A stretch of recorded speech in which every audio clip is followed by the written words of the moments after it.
My name is Olivia Keene, age 38.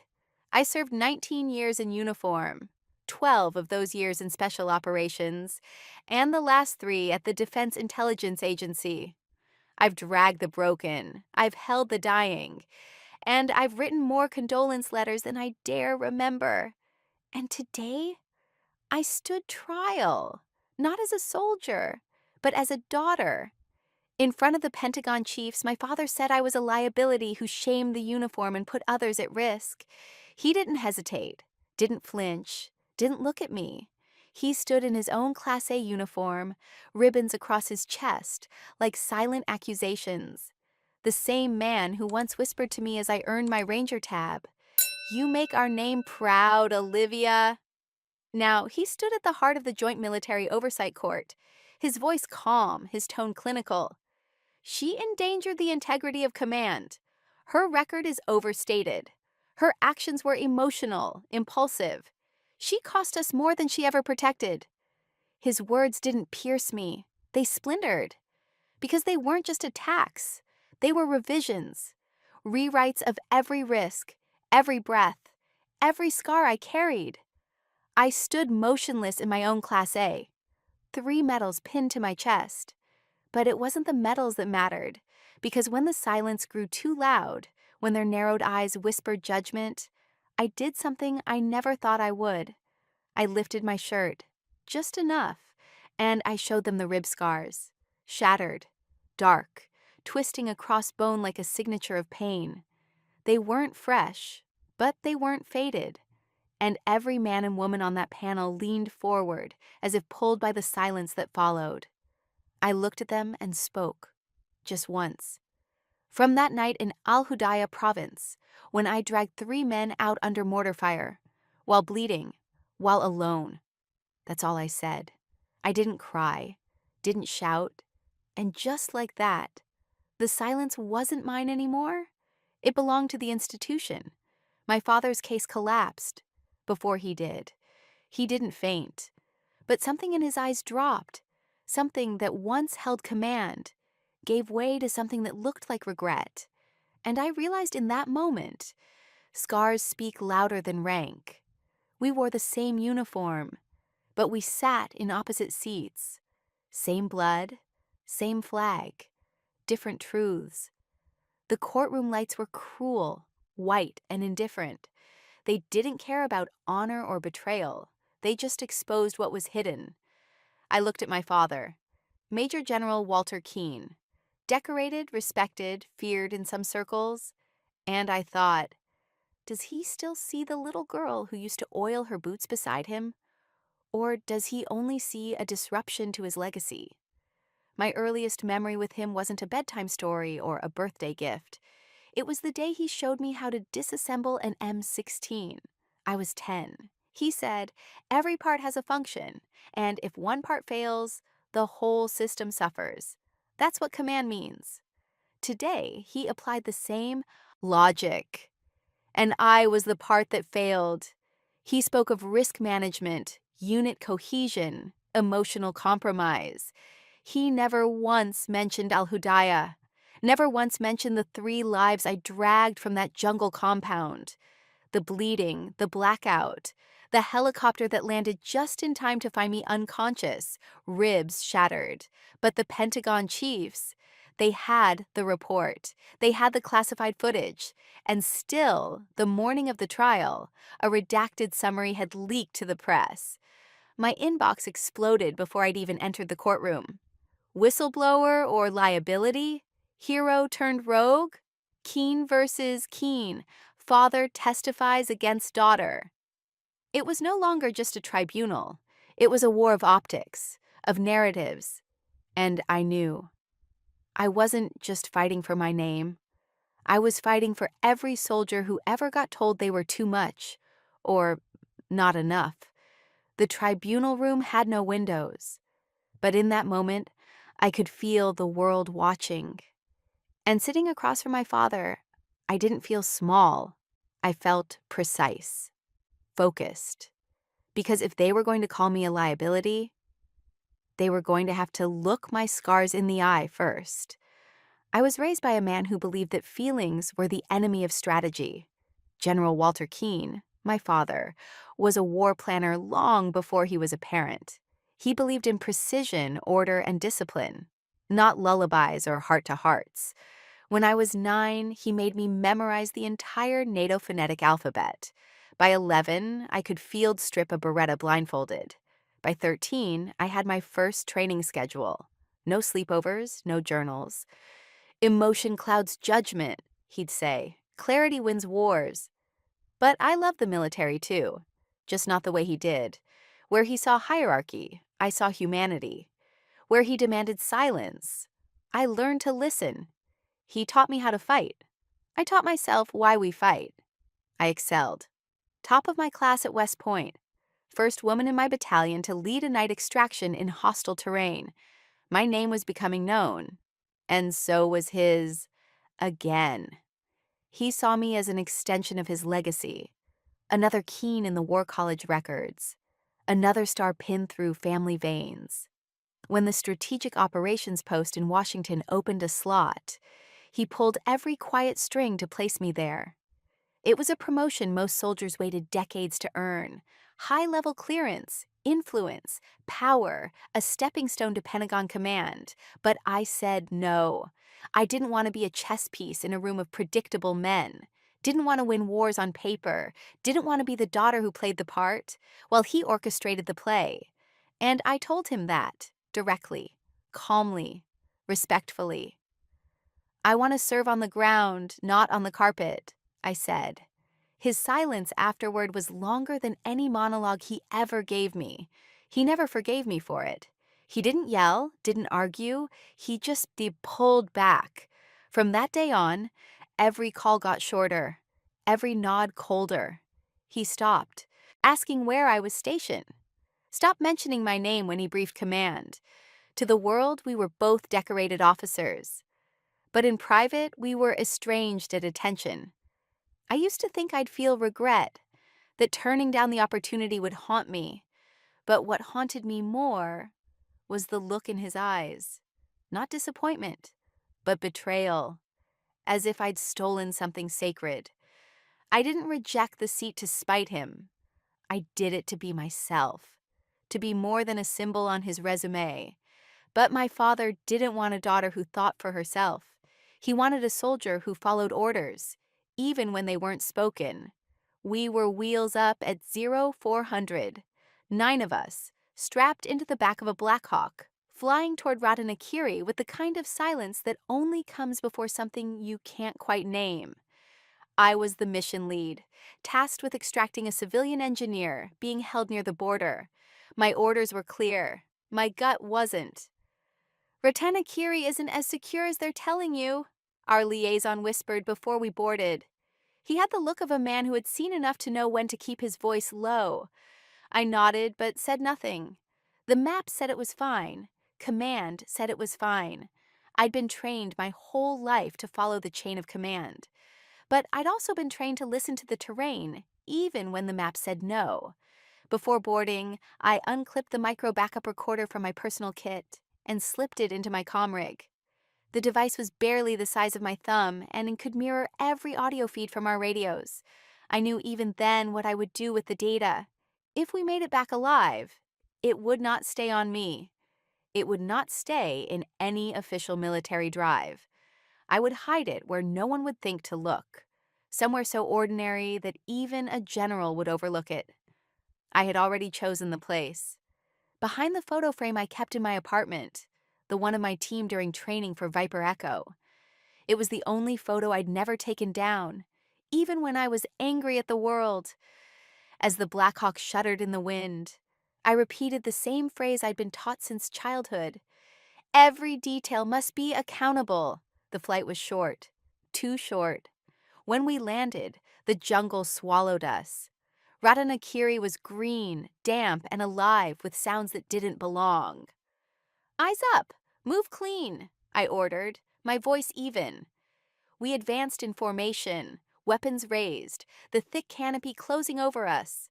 It didn't take long for the first wrong detail to show itself. The GPS overlay was off by nearly a kilometer. That never happened. Ruiz, my comms officer, frowned. Ma'am, either the satellites are drunk or someone's been feeding us ghosts. I told him to keep moving, but my stomach tightened. By the time we reached the compound, I knew the maps had lied. The terrain told the truth, and the terrain was angry. It started with one snap, not the sharp crack of a bullet, but the soft, almost casual snap of a twig that shouldn't have been stepped on. I turned just in time to see something flash from the tree line. Simmons didn't even scream. He dropped forward, red already blooming across his back. Beckett jerked his rifle to the left, but then the ridge exploded. 1 second we were 9, the next we were 7, then 5. I don't remember the sound so much as the pressure, like the air sucked out of my lungs replaced with dust and urgency. Carter was gone. Ruiz was screaming. A blast hit left. My shoulder slammed into bark. Then pain exploded through my side. At first, I thought it was just a bruise. But then I tried to breathe. It was like swallowing glass. No, like inhaling razor wire. Each breath scraped its way down, dragging fire and blood with it. I touched my ribs and felt wet warmth, too far back to be sweat, too thick, too fast. Keen, you're hit, Torres shouted from the front. I didn't answer, didn't have the air, didn't have the time. Ruiz was crawling, his leg twisted at a wrong angle. Blake had a chunk of metal in his thigh, trying to keep Beckett conscious. The engineer was gone, hauled off with Michaels toward the fallback point. We had no stretchers, no medevac, no light, just jungle, just blood. I crawled first to Ruiz. The mud was slick, and my palms slipped. Once, twice. I remember my hand landing in something warm and soft. It wasn't earth. It was Beckett's scarf, soaked through. Ruiz tried to protest, but I yanked him hard over my shoulder. Ribs screamed. Something cracked. I heard it, felt it echo. I took 3 steps, stumbled, kept going. The way back to the fallback point felt like miles. Every tree had a voice, every branch a threat. I dumped Ruiz just behind a rock shelf and crawled back. Next was Beckett. He was drifting in and out. His chest had caved slightly near the collarbone, and he was mumbling about his brother's birthday. I told him to shut up and breathe. He tried, then coughed. Blood speckled my face. I didn't flinch, dragged him the same way. By then, my left side had gone numb, but my right hand still gripped my belt. One more. Blake. He was bigger, heavier, and angry. "You don't have to," he started. "Shut up and hold on." He wrapped an arm around my neck, tried to help, but I felt myself sinking under the weight. With every lurch, every step, I thought my ribs would splinter through my skin. One snap away from a collapse, one breath from blacking out. Then finally, I saw Michael's signal. One arm raised. The chopper wasn't down yet, but I knew we were close. I dropped Blake just inside the clearing, and then my knees gave out. My hands slipped in the blood pooling from my side. The sky spun. I don't remember falling, only the burn. And Blake shouting, "She's down! She's not breathing!" Then nothing. I woke up to the sound of machines. My ribs burned with every breath. The hospital room was sterile, too clean for what had happened. "Lieutenant Keene, you're stable," the nurse said. "You've been under for 48 hours. 48 hours, long enough for the story to be rewritten."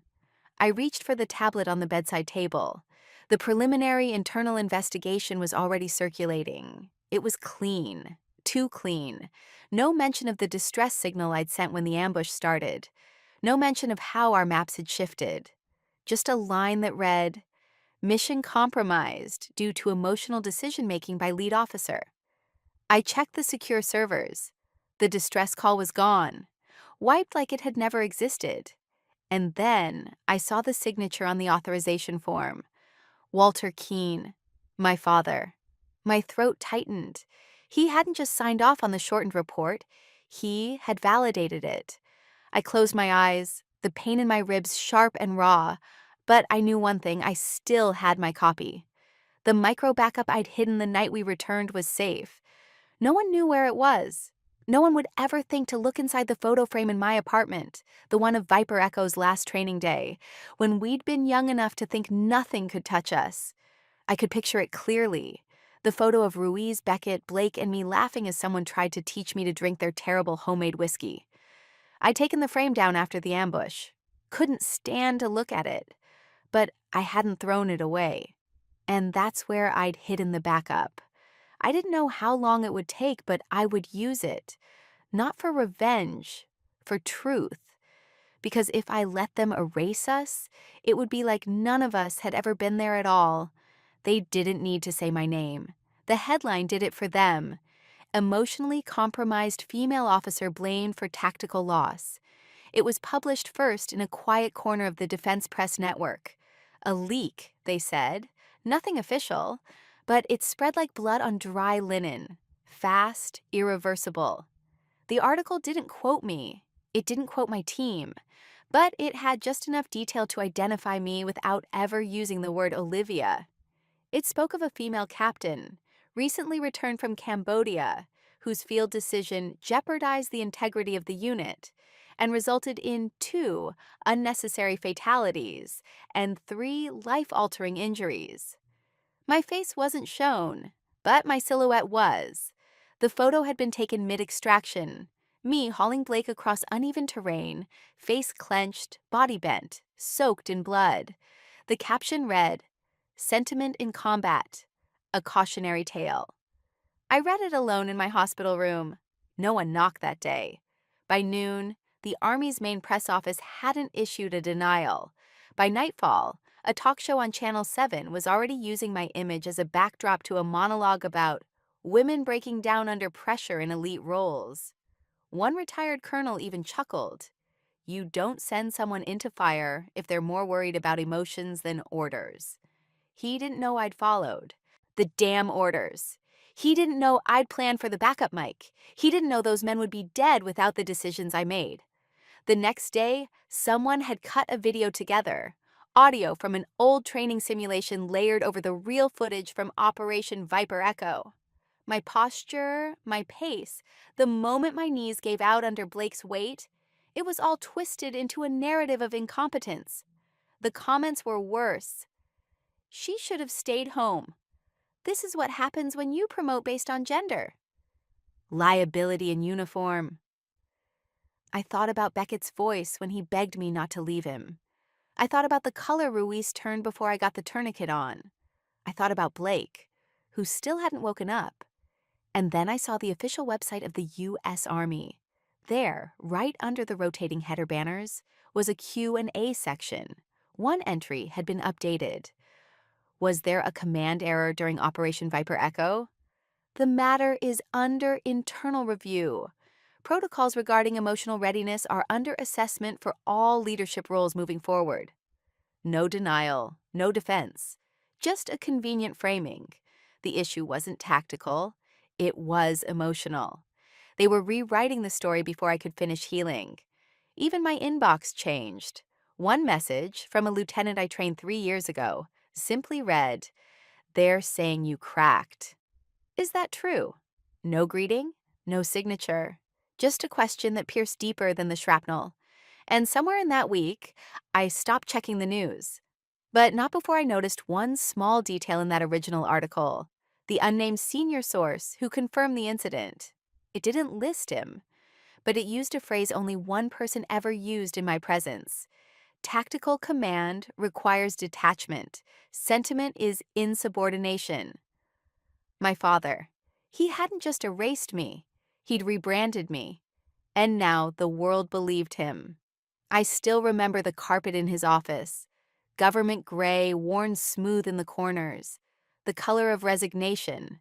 The kind you don't notice until your heels stop just short of turning back. That day, I didn't turn back. He stood by the window, his back to me. The Potomac behind him, straight like his spine. He spoke first. Always did. I opened a door that would have walked you through history, Olivia. His tone wasn't angry. It was clinical, the kind he reserved for lectures at West Point. And you shut it without even knocking. I stood straight, my hands locked behind my back. I had rehearsed my answer too many times to remember which version this was. I don't want my name next to yours because of you, Dad. I want it there because of me. He turned, slow and deliberate. His eyes didn't soften. They scanned me the way a superior scans a soldier who just filed a questionable report. This wasn't about ego. It was about legacy. Ours. I stepped forward. You wanted a legacy. I wanted integrity. He, didn't move, didn't blink. You want to bleed in the mud with engineers and medics while someone else makes history with the pen I handed you? I want to earn the ink. That was when the mask cracked. Not his face, his voice. You think you're noble, but you're reckless. You're ungrateful. He turned back toward the window. There's nothing admirable about declining opportunity. It's cowardice dressed in principle. The silence between us swelled. It wasn't empty. It was full of everything he wouldn't say. Every damn time he taught me how to take a gun apart blindfolded. Every morning he woke me at 5 a.m. to run drills while the neighborhood kids slept in. Every smile he never gave but expected in return. I whispered, I'm not you. He didn't answer, just raised a hand, dismissed, and I left. But he never forgot, never forgave, because in his eyes I hadn't just betrayed tactics. I betrayed him. Months later in the jungle, as I dragged Ruiz through wet roots and the world spun from blood loss, I thought of that office, of that damn carpet, of how I had finally carved my own path, one rib at a time. But legacy isn't about bloodlines. It's about blood spilled when no one's watching. He wanted me to stand on his shoulders. I wanted to walk without someone else holding the map. He filed the paperwork. He omitted the signal call. He left me out of history because I refused to be his footnote. That's not how fathers act. That's how politicians do damage control. And somewhere between duty and DNA, he stopped seeing me as his daughter. He saw me as a decision that embarrassed him. And so, he erased me. My father spoke first, addressing the press with the same steady cadence he used in war rooms. She's my daughter, he said, but I do not show favoritism when standing before my duty. The chain of command exists for a reason. Lieutenant Keene made choices that led to unnecessary loss. The cameras clicked. No one questioned him, but I knew. I knew the story wasn't just being reframed. It was being buried alive. That night, I went home. My apartment was still the same. Too quiet, too cold, as if even the walls had decided not to take sides. I walked to the shelf and picked up the picture frame, the one of Viper Echo, the one I hadn't touched since the night I came back broken. I flipped it over, hands trembling. The back panel came loose with a soft snap. There it was, the micro backup, still nestled where I'd hidden it. I stared at it for a long time, feeling its weight, remembering why I'd chosen this place. No one looks at photo frames anymore. They collect dust. They become invisible. But not to me. I powered it up and checked the files. The entire radio log was intact, including the distress call and the timestamp that proved the maps had been tampered with before we deployed. This wasn't about vengeance anymore. It was about stopping a machine that chewed up its own and called it protocol. The next morning, I filed for independent testimony before the Pentagon committee. When they heard me, they'd hear all of us. And this time, I'd make sure they couldn't look away. They gave me 20 minutes. I didn't need that long. The tribunal room inside the Pentagon was smaller than I expected. Quieter, too. Wood panels, brushed steel emblems, and a ceiling too high for comfort. 8 chairs on one side, 6 occupied. Brass, mostly. 2 civilian advisors, arms folded like gatekeepers to truth. And my father, centered behind the row. General Walter Keene. His insignia caught the fluorescent lights like glass under pressure. I stood at the center, hands clasped behind my back, in service uniform. I introduced myself clearly. Colonel Olivia Keene, Serial number 309-472-91-Kilo, presenting evidence in response to the recent claims of misconduct and emotional instability filed under Article 92. My voice didn't shake. I made sure of that. But my heart thudded like a slow drum counting something sacred. First, I played the transmission. It was scratchy, but unmistakable. My voice calling in coordinates. A static warning from the local advisor. Zone not confirmed clear. Risk factor yellow turning red. A pause. Then a muffled, barely audible, proceed anyway. Then silence. That same silence had haunted the official record, because none of this was included in the after-action report.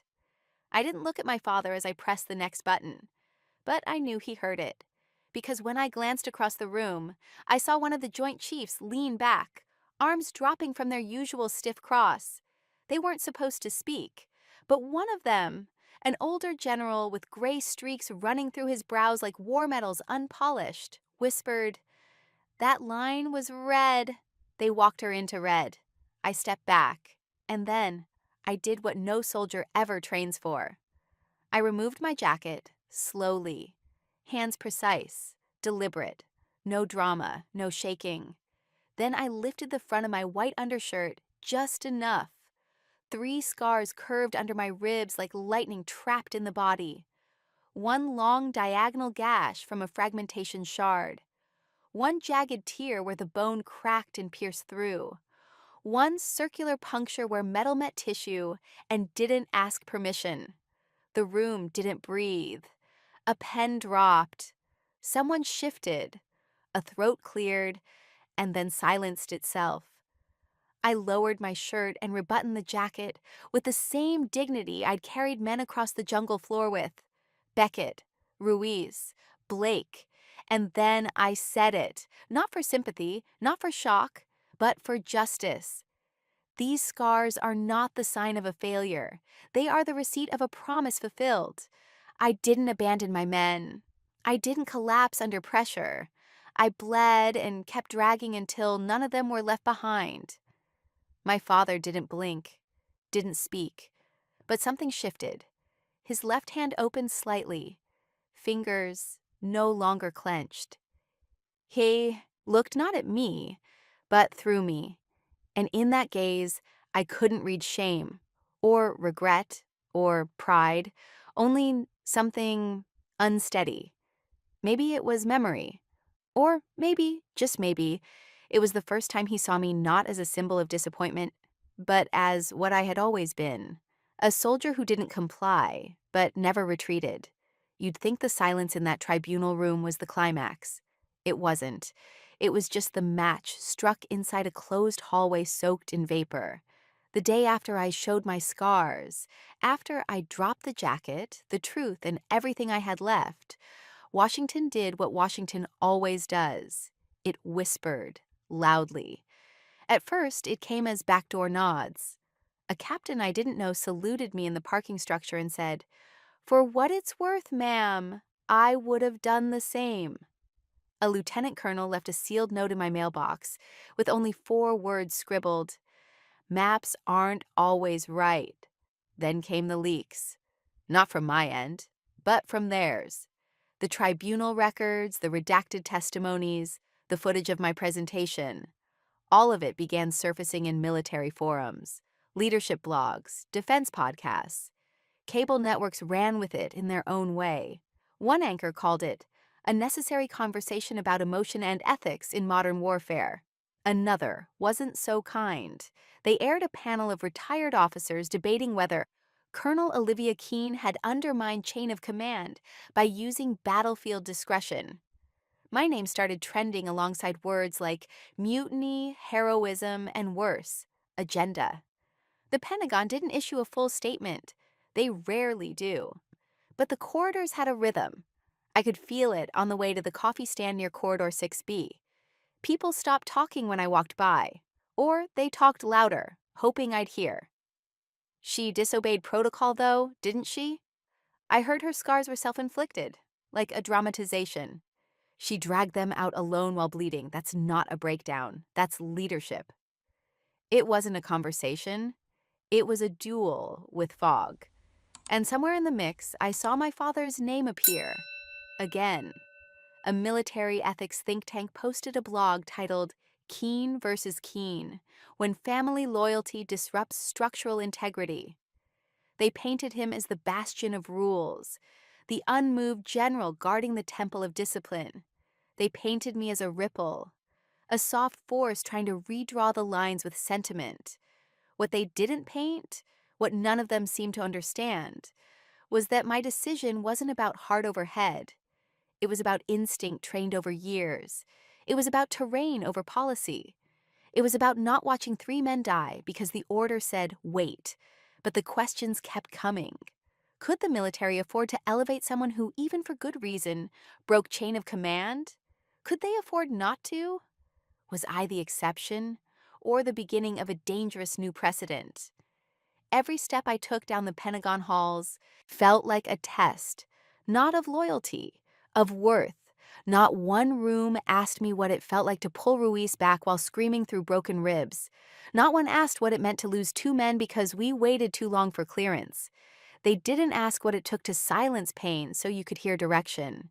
They only asked one thing, in different words. Is there room in our doctrine for a soldier who breaks the rules and survives? And I couldn't answer that. Not yet, because the truth was still unraveling. And somewhere down the hall, behind some polished wooden door, my father was still watching the same system I was now caught between, just from the other side. When the war quiets down, the voices that matter most often come from those who bled beside you. The first voice came from Beckett. I hadn't spoken to him since the extraction. He was the youngest on the team, barely 24, still had a baby face under the dirt and grime that day in Ratanakiri. On national television, CNN's veteran special, he sat stiffly, uniform pressed, eyes hollow like someone who'd learned too much too soon. They asked if he thought my judgment had endangered the team. He didn't flinch. I used to think Lieutenant Colonel Keene was just cold, hard, like she didn't know how to soften her voice even off duty. I get it now. That's what it looks like when someone's bleeding beneath the uniform and refuses to let anyone else carry the weight. She didn't lose control. She held the line, through pain the rest of us couldn't see. He reached into his jacket, pulled out a folded piece of paper, one of our field maps. She marked an exit route none of us saw. That's the only reason I'm sitting here. The second voice came from Ruiz. He had shrapnel lodged so deep in his thigh, the doctors said he'd never run again. But when I visited him at Walter Reed, he stood up on crutches and saluted. He never said a word to me that day. But 3 days later, a letter reached my mailbox. No signature. Just, you walked toward fire when I was crawling backward. If the Army questions that, maybe it's the doctrine that's lost its bearing. I kept that letter in my boot for weeks. Still do. Then Blake, the third man I carried out. I remember his breath was thin. He had punctured a lung, and I could barely feel his pulse by the time I got him to the evac site. We never expected him to survive. He did. But the trauma lingered. He didn't speak in public. He didn't do interviews. What he did was right. Blake, Beckett, and Ruiz co-authored a statement to Congress. It wasn't grandiose. No flowery language, just truth. We owe our lives to Olivia Keene. Her decisions, though outside protocol, were the reason any of us are alive. This isn't just about her career. It's about whether battlefield courage still has a place in today's military. But what shook me more than all 3 letters was the one that didn't reach me directly. It came through a friend at the VA, a veteran who had taken his own life after years of battling PTSD, had left behind a single-page suicide note. He'd written, "If someone like her had led my unit, maybe I'd have stayed longer. Maybe I'd have believed again." I didn't cry reading that. I couldn't, because it wasn't just a letter. It was a reminder of everything the tribunal room didn't want to hear, of what we lose when leadership is measured only by silence and salutes. They could debate tactics all they wanted, But these men, these voices, became the battlefield testimony they couldn't redact. And for the first time in weeks, I felt something shift, not in the institution, in me.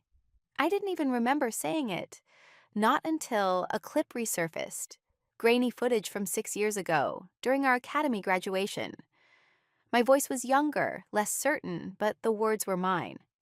I stood behind the podium, in my dress uniform, my father sitting stone-faced in the front row. The cadet beside me had just delivered a clean, rehearsed speech about legacy and duty. Then it was my turn. They tell you that a soldier must never hesitate, that orders are sacred, but the battlefield doesn't always listen.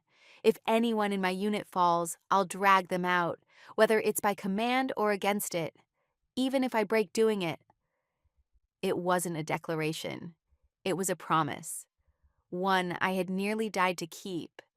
The clip spread like wildfire, starting from a quiet military forum, then moving to veteran social pages, and eventually landing on the evening news. Journalists spliced the graduation speech with the image of me in front of the Pentagon tribunal, standing silent with rib scars exposed, the weight of command and condemnation hanging between those two scenes. A retired colonel tweeted, "We need fewer soldiers who follow blindly and more who bleed for their convictions." Dragged us out. The hashtag caught fire. Veterans used it to tell stories of commanders who carried them through hell. Wives posted about the unseen battles their husbands fought long after discharge. Even a former infantry medic from Fallujah wrote, "My CO once shielded me from mortar fire using nothing but his flak and spine. He didn't ask for permission, he just did it." Olivia Keene did the same, and for that, she's a soldier in the highest sense. Dragged Us Out started as a whisper of solidarity. But within a week, it was printed on protest signs, pinned on digital banners, and projected outside the Pentagon walls by a group of young officers. It no longer belonged to me. It belonged to every soldier who had ever carried another. Not because it was ordered, but because it was right. Inside the court, the air changed. Even the tone of questioning shifted. Less clinical, more personal. A female officer from JAG looked directly at me and asked, "Did you consider that your actions might cost you your commission?" I answered plainly, "I didn't consider anything but the blood on their uniforms and the sound of Beckett choking. You can write me off as a liability if you want, but my unit walked out of that jungle breathing." I didn't know then how many would echo those last 5 words. They printed them on challenge coins, on wristbands, on dog tags. She dragged us out. Not everyone supported me. Critics still called me reckless. A few generals behind closed doors worried about setting a precedent. But outside, in the hearts of those who had ever been carried, the precedent had already been set. I hadn't just dragged 3 men out of Red and Akiri. I dragged a whole conversation out of silence. And in that moment, for the first time, I felt like the mud, the scars, the tribunal, it had all meant something. It had spoken louder than the chain of command. I was already halfway to the exit when I heard the scrape of his chair. At first, I thought it was someone else. Maybe one of the aides or the clerk adjusting their seat. But no, it was his boots, military polished. He rose with the kind of stillness only a man trained to dominate silence could manage. The room didn't know how to breathe. I turned, slowly. General Walter Keene stood at attention, but not the kind I'd grown up memorizing from behind his shadow. This was different, not rigid, not theatrical, just still. And then he spoke, not to the Joint Chiefs, not to the record, not to the room, to me. "When I was a younger officer," he began, voice even, "I believed the mission of a father was the same as that of a commander. Lay out the route, clear the hazards, and make damn sure your people stayed on course." He paused, not for drama, for honesty. "But some missions belong only to the one carrying them. And fathers, He glanced down briefly before meeting my eyes again. We aren't always meant to walk ahead. Sometimes we're meant to stand at the edge of the ravine, watch our children cross through smoke and fire, and resist the urge to call it the wrong path just because we didn't choose it. It wasn't an apology. It didn't need to be, because in that moment, I realized he had never understood me less than he did on the day he called me a liability. But right now, standing in front of the Pentagon's highest ranks, he saw me, not as his failed legacy, not as a misstep in a career he curated, but as someone who had walked her own war and returned, not unbroken, but unburied. He looked over at the chair of the Joint Chiefs, gave a short nod, and instead of returning to his previous seat, 2 rows and a world away, he stepped forward and sat beside me. No declaration, no parade of reconciliation, just the soft creak of his uniform next to mine. Our medals didn't match, our scars didn't align, but for the first time in years, we occupied the same coordinates in history. Not as legend and disappointment, but as 2 soldiers who had both survived their own version of war. The tribunal didn't speak. Not yet. No one asked for clarification. No protocol was violated. But every person in that room knew something had shifted. Some unspoken legacy of silence, pride, betrayal had cracked. I didn't look at him. I couldn't. But I let my elbow rest lightly beside his. It was enough. That day, he didn't retract his earlier testimony, didn't issue a press statement. He just sat there beside me as if to say, "This time I'll walk with you, not ahead of you." And somehow, that mattered more than any correction ever could. The vote wasn't dramatic. No drum roll, no raising music, just hands raised one by one across a long mahogany table. Each motion silent, deliberate, irreversible, a unanimous decision. My Bronze Star with V device would stand. All administrative cautions struck. All insinuations of disobedience expunged. And then something unexpected, a formal recommendation from the committee to revise tactical coordination procedures, specifically the ones that failed to detect our distress signal that night in Ratanakiri. It didn't feel like vindication. It felt like maintenance, like watching a bridge finally get reinforced after too many have fallen through it. There was no applause, no tears, just the same air I had learned to carry in my lungs ever since I first stepped into uniform. Dense, but breathable. The room emptied slowly. General Crawley leaned over briefly and said, "You didn't just drag them out. You pulled the rest of us forward, too." I nodded. Nothing more. My ribs still throbbed under the layers of wool and thread. Some wounds don't request your attention. They simply persist until you learn to carry them like medals. Outside, the press response was swift. Headlines read like battle flags. Pentagon upholds heroism in controversial case. Keene cleared. Protocols questioned. The lieutenant who pulled the war closer to the truth. Even the late-night shows softened their edges. That same talk show host, who once used my image for satire, now opened his segment with, "Turns out the woman who broke protocol also broke the silence." But peace is never unanimous. 2 days later, a quiet ripple disturbed the surface. An internal notice reached my desk. An anonymous complaint had been filed. It wasn't about tactics, not even about the chain of command. It was titled, "Misuse of Military Media for Personal Redemption." I reread it twice. The accusation wasn't direct. It was careful, crafted in the language of bureaucracy, lined with the velvet of plausible concern. But the subtext screamed, "She made us look bad." The complaint claimed that the circulation of my scars, the replays of the tribunal footage, and the overwhelming public support had blurred the line between duty and image management. They were right in a way. My story had traveled faster than any memo. My pain had been weaponized, sometimes by me, often by others.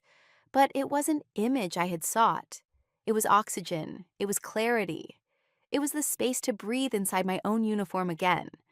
And now, even that was being debated. I didn't tell my father. Didn't want the truce to become a strategy session. Didn't want his voice over my shoulder as I read through the bureaucratic smoke. I filed a response the next morning. This wasn't a campaign. It was a rescue mission for 3 men in a jungle and for the truth they nearly died with. I signed it with my left hand. My right still ached too much to grip the pen. It wasn't over. It never really is. Not when you've been carved by both war and family. But for now, I had my name back. And my silence, this time, was mine to keep or to break. The rotunda of the Pentagon smells like discipline. Not sweat, not fear, just discipline. Dried ink, polished boots, and the faint echo of quiet footsteps on marble that seen too much and said too little. I didn't look back when the doors closed behind me. The vote was over. The headlines had already started forming. People were moving on with their lives.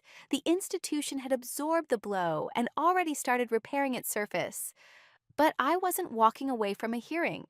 I was walking away from 17 years of silence, of calculated exchanges, dinner conversations that felt like chess games, and a father who thought molding meant chiseling off anything too soft. The sunlight hit just right through the courtyard archway. I blinked against it. And then I heard his boots. Not marching, not commanding, just catching up. I slowed. My chest pulled tight, not with panic, but with memory. He didn't call my name. He didn't ask for a word. He didn't give me another speech I'd have to dissect like a debriefing memo. He just stopped beside me, tall as ever, shoulders squared, wrinkles deeper now, as if shame had drawn its own battle map across his face. And then he did something I never saw coming. He opened his arms, not wide, not begging, just enough. Enough for me to know it wasn't a performance. Enough for me to know he wasn't reaching for his legacy. He was reaching for me. I froze. Every lesson about posture and strength screamed to hold the line, to keep walking, to nod politely and leave. But then I remembered something from years ago, when I broke my collarbone at the academy and he visited me in silence. He stood in the hallway with arms folded, never entering, never touching. That night I'd wished, just once, that he'd reached out. Now he had. So I let him. I stepped forward. Our uniforms scraped, metals pressed against each other. Bones collided where softness should have been. But I didn't flinch. Neither did he. The hug was brief, a steel-to-steel embrace. No sobbing, no cinematic music, no whispered forgiveness. But I felt something shift between our frames. It wasn't reconciliation. That word is too clean, too immediate. It was an agreement, silent and sacred. He held me not because I won. I stepped into him not because I needed to prove anything. It was something smaller, truer, that between two soldiers there can be something not spoken in commands or critique. There can be space. And in that space, sometimes there's grace.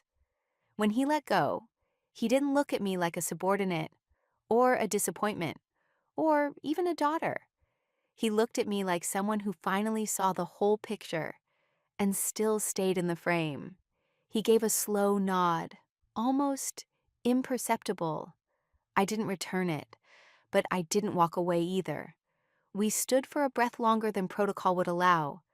Then I turned toward the gates. My boots tapped against the stone.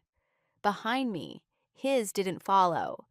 But for the first time in years, I didn't feel like I was walking away from him. I felt like maybe, just maybe, he was walking with me. The headlines were merciful. Pentagon honors Keen after harrowing hearing. A daughter's scars redeem a father's silence. Closure at last.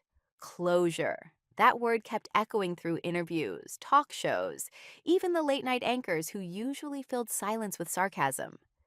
They said I had reached it, that the courtroom hug had sewn up a decade's worth of fractures, that healing had arrived neatly, on time, like a final salute. But that's not how it felt. Not to me. Closure implies something has ended, and nothing about that day, or the 17 years before it, felt over. I didn't go back to base. I didn't go to any public event or follow-up interviews. I went home. Not the kind of home in military jargon. I mean my home. A third-floor apartment in Arlington, still faintly smelling of mint tea and old ambition. The place I used to come back to between deployments. The walls still remembered me. The closet didn't. I opened a drawer I hadn't touched in months, pulled out a bundle of photographs I had wrapped in an old undershirt and tucked away after the Viper Echo fallout. I had taken them down when I started being called a liability. There was one with Ruiz pouring his weird jungle wine into a carved bamboo cup. Beckett was making a face like it was radioactive. And Blake, stoic Blake, was laughing full teeth, watching me try to politely sip without spitting it out. I remember the warmth in that moment. I had led them, bled for them. But more than that, I had belonged. I took out small nails and a hammer from under the sink. The plaster was old, but it still held. One by one, I rehung the photos on the hallway wall, each one an artifact of a truth that had tried to be erased, each one a page of a story no longer silenced. There was no music, no candle, no ritual, just small thuds of a hammer and the sound of breath that didn't tremble. My phone buzzed as I stepped back to look at the last photo, the one where Blake had his hand on my shoulder after we exfiltrated. Message from Blake. Scars don't make you a liability. They make you readable. I stared at that line longer than I care to admit. Readable. Not perfect. Not polished. Just understandable. Traceable. Like terrain you study before you drop into unknown ground. And I realized that's all I ever wanted. Not to be lionized. Not to be pitied. Just to be read correctly. I looked down at the faint bulge under my shirt, where the rib scars twisted quietly beneath cotton. Still there, still hurting on rainy days, but not bleeding anymore. The thing about wounds is, people think they close like doors, that once you face it, it disappears. But wounds don't close. They evolve. They stop being emergencies. They become markers, not of weakness, but of where strength was forced to grow. That night, I didn't write a speech. I didn't call anyone. I didn't scroll through headlines or read comments. I just sat on my couch, knees pulled up, arms wrapped around a pillow older than any commission I'd ever held, and I let myself exhale. Not because everything was fixed, but because, for the first time in a long while, I wasn't holding my breath waiting for permission to feel. A week after the hearing, I was in Philadelphia for a veterans panel. Low profile, quiet, not meant to draw attention. But attention had its own orders now. There it was, stretching across a red brick wall beside an abandoned factory. A mural of me, knees in the dirt, shoulder straining, one arm yanking a soldier out of an inferno, the other arm bloody and limp. Below it, someone had painted in bold white letters. She dragged us out. We drag her name up. I stood in front of it longer than I expected. People came and went. Some took selfies, some saluted, some cried. One kid, maybe 17, whispered to his sister, "She didn't quit. Look at her ribs." He pointed right at the mural's scar-streaked side. But further down the street, things weren't as quiet. Outside the federal building, across from the mural, a small crowd had gathered. They held signs too. Only these signs said things like, "Soldiers aren't feelings. Emotions kill missions. Stop the sympathy circus." A man in uniform, retired, judging by the stripes, held up a placard that read, "This isn't what the chain of command looks like." A younger woman stood next to him. Her sign just had 4 words, "Don't weaponize your pain." I didn't approach them. Not out of fear, out of understanding. See, people weren't fighting me. They were fighting what I represented. To some, I was redemption. To others, I was an exception that proved a dangerous rule. Back at my hotel that night, I turned off all the lights, sat on the carpet, and checked my phone. The inbox had grown again. Hundreds of messages, some grateful, some cruel, some incoherent. But one had arrived in a sealed file packet. Untraceable. It was the anonymous complaint again. Same wording, same accusation. Violation of internal communications protocol. Exploitation of classified footage for public relations manipulation. No name, no sender. But the metadata showed something new. It had been opened, reviewed, then re-uploaded from an IP block tied to the Department of Military Public Affairs. It wasn't just still active, it was circulating. I leaned back, letting the carpet bite into my shoulders. My spine ached where scar tissue still stretched tight. My ribs throbbed from that long flight. Suddenly, a video autoplayed on social media. It was a clip from the hearing. Specifically, the moment when my father opened his arms, when I stepped into them. Only, in this version, it was edited, spliced with violins, soft filters. A voiceover whispered, "Even stage forgiveness feels good, doesn't it?" The watermark read, "Unfiltered Patriot Channel." The caption, "Daughter or PR asset." I didn't flinch. I didn't cry. I didn't throw my phone across the room. Because part of me had expected this. Truth doesn't just win. It bleeds first. And people will always try to wrap it in a story they prefer. Later that night, someone DM'd me a different version of that same clip. Same moment. Same embrace. But this time no voiceover, no edits. Just raw footage. And a comment underneath. I don't know if it was real, but it reminded me to call my dad. And when I did, he picked up. I don't remember falling asleep, but I remember waking up to the mural again, shared on thousands of timelines. It didn't erase the criticism, but it reminded me, even if the system stayed silent, the streets were speaking, and they knew who had dragged them out. 2 months passed, not a word, no texts, no military channels, no fatherly check-ins disguised as logistics. Then one morning, just as I was finishing a run, my phone buzzed.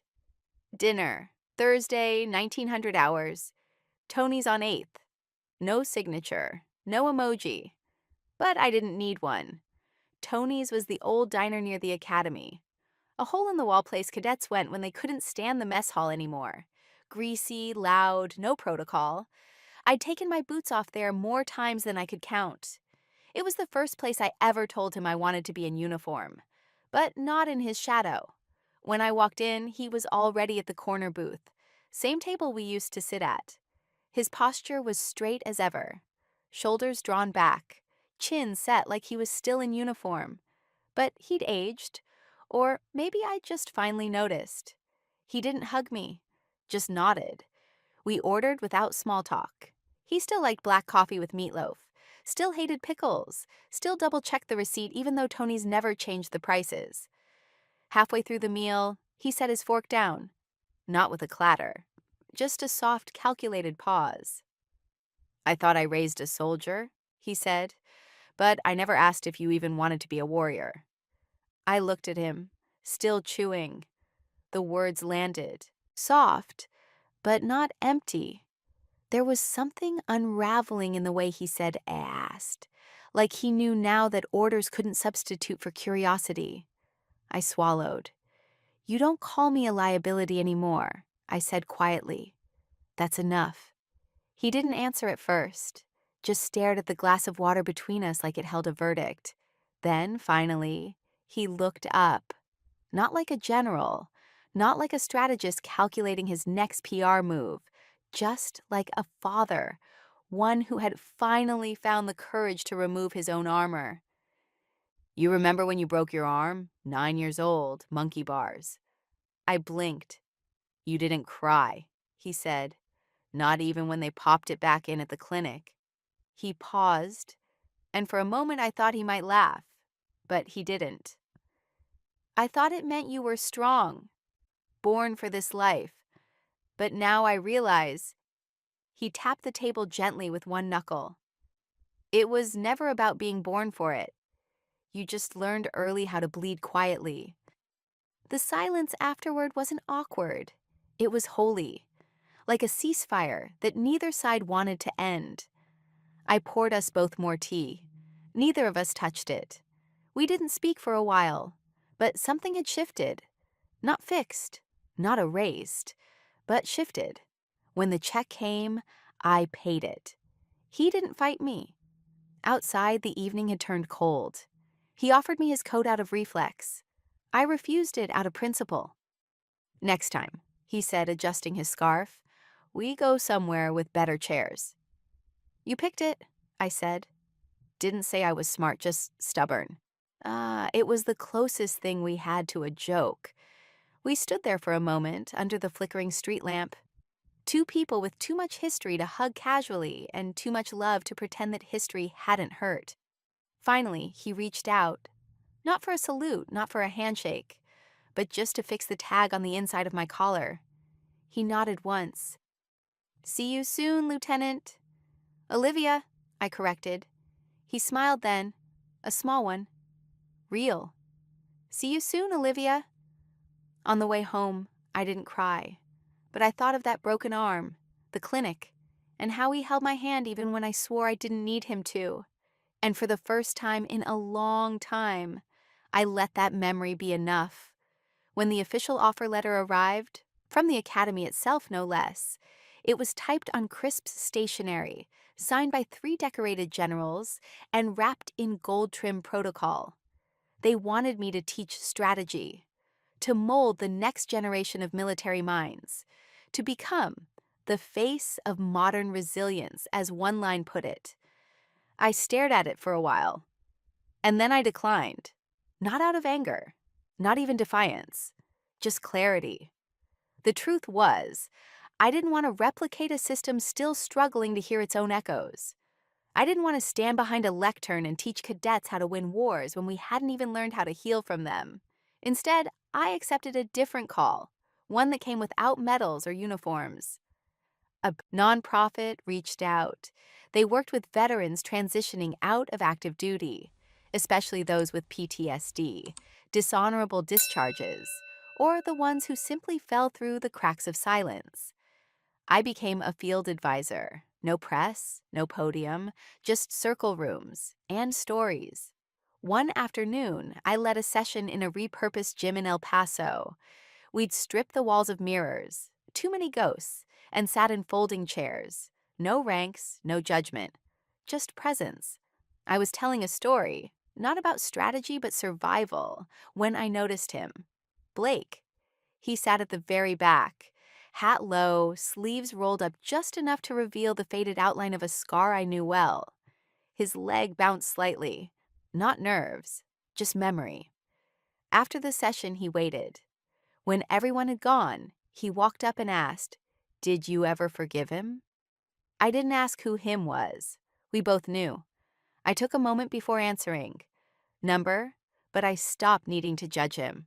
Blake nodded once. Then he said something I'll never forget. Guess that's the difference between war and peace. The idea came on a Tuesday. No dramatic lightning bolt, no sudden epiphany. Just me, rereading my own incident report for the 100th time, and realizing how many names never made it to paper. So I created a platform. We called it the Rib Scars Project, a digital archive, anonymous and open, dedicated to stories that never passed the gatekeepers of official narrative. No names required, no photos needed, just the truth. Scars aren't liabilities, they're legible history, if we bother to read. The submission portal was simple. Tell us the moment they misunderstood you, and why you chose to survive anyway. We received hundreds in the first month. One from a nurse in Fallujah who was reprimanded for treating a wounded child during an airstrike. Another from a radio operator who disobeyed orders to stay silent because someone had to call for help. One came from a retired sergeant first class. He'd been discharged after violating a chain of command directive in Syria. His crime? Pulling 3 children out of a collapsing building during a bombing run. He never contested it, just went quiet.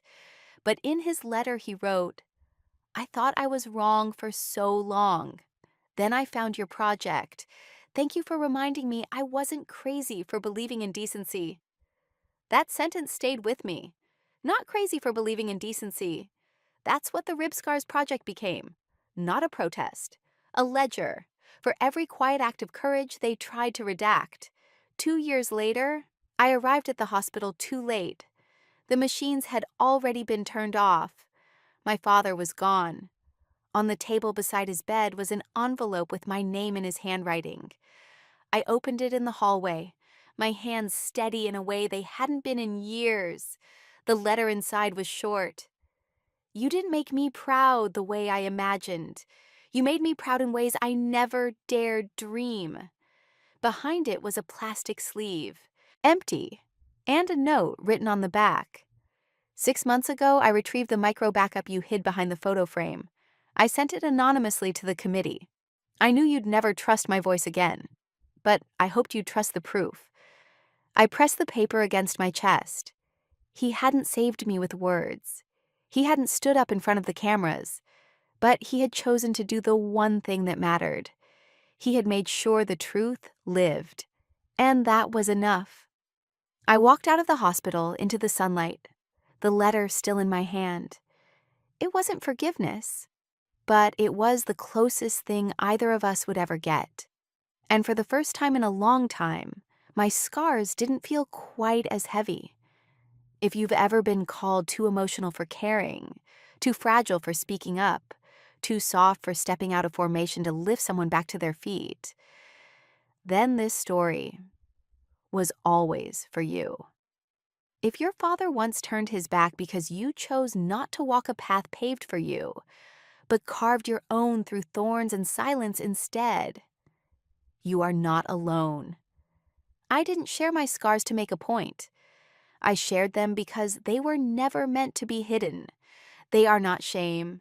They are the ink in the margins of a story the world tried to erase. This isn't a tale of victory. It's a record of survival, of loyalty that went unrewarded, of courage mistaken for disobedience. And sometimes forgiveness isn't about the other person. Sometimes it's the final kindness we grant ourselves, so we can keep dragging others out of the darkness, even when we're still bleeding a little ourselves. If you're carrying your own invisible shrapnel, if you've ever been told you're too much or not enough, please know you are exactly what someone needed, even if they never said it. Before we say goodbye, I'd love to know, where are you watching this from? Is it a quiet morning with the warmth of coffee in your hands? Or is it late at night, when stories like this feel less like fiction and more like a familiar ache you've never spoken aloud? Tell us in the comments. I read every one, because I believe in bearing witness, even when all we can offer is presence. And if this story touched you, if it stirred something you thought had long gone still, please consider subscribing to the channel, not just for more stories like this, but to join a community that still believes in kindness, in healing, and in the strength it takes to try again. Thank you for spending your time with us today, for letting my voice sit with you a while. Wherever you are, I hope this story follows you gently, like a reminder that you're not broken, you're becoming. And sometimes the miracle doesn't bang on your door, it just waits patiently for the day you're brave enough to let it in. Take care of yourself, and until the next story, keep dragging others out, even if you break doing it, because that too is a kind of legacy. Olivia Keene.